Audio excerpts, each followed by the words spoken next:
One night, Henry and Gordon were alone with James. Although the Fat Controller was beginning to think well of him, whenever a chance came, the other engines would talk of nothing but bootlaces. "Remember the time one had to be used to get you out of trouble, James," they would tease. James tried to get his own back, talking about engines who got shut up in tunnels and stuck on hills, but they wouldn't listen.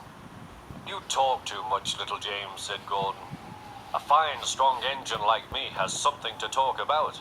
I'm the only engine who can pull the express.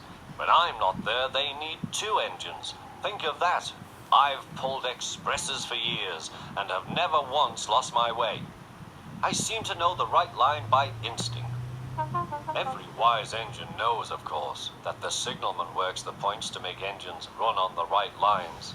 But Gordon was so proud he had forgotten. "Wake up, James," said Gordon next morning. "It's nearly time for the express." "What are you doing? Odd jobs?"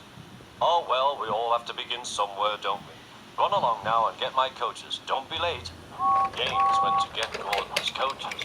They were all shining with lovely new paint. He was careful not to bump them, and they followed him smoothly into the station, singing happily, "We're going away, we're going away."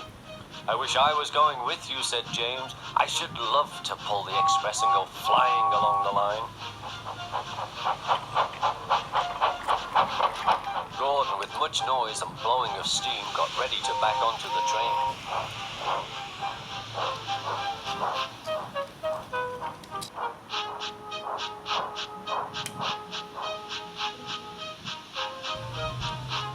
The Fat Controller was on the train with other important people, and as soon as they heard the guard's whistle, Gordon started.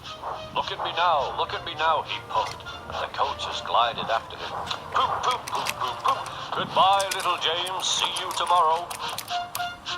James watched the train disappear and then went back to work. He pushed some trucks into their proper sidings and went to fetch the coaches for another train. James had just brought the coaches to the platform when he heard a mournful noise. There was Gordon trying to sidle into the station without being noticed. "Hello, Gordon. Is it tomorrow?" asked James. Gordon didn't answer. He just let off steam feebly. "Did you lose your way, Gordon?" said James. "No, it was lost for me. I was switched off the main line onto the loop. I had to go all round and back again." "Perhaps it was instinct," said James. Meanwhile, all the passengers hurried to the booking office. "We want our money back," they shouted. But the Fat Controller climbed on a trolley and blew the guard's whistle, so loudly that they all stopped to look at him. Then he promised them a new train at once. "Gordon can't do it," he said. "Will you pull it for us, James?" "Yes, sir, I'll try."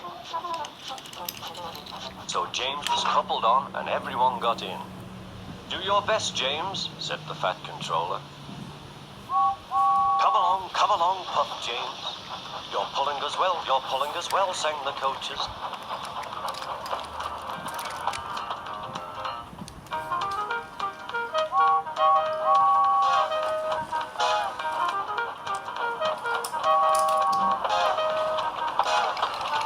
Bridges and stations flashed by, the passengers cheered, and they soon reached the station. Everyone said thank you to James, and the Fat Controller was very impressed.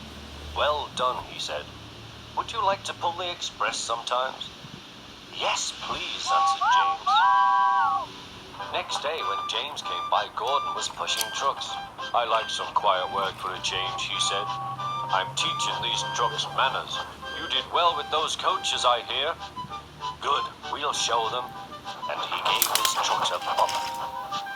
James and Gordon are now good friends. James sometimes takes the express to give Gordon a rest.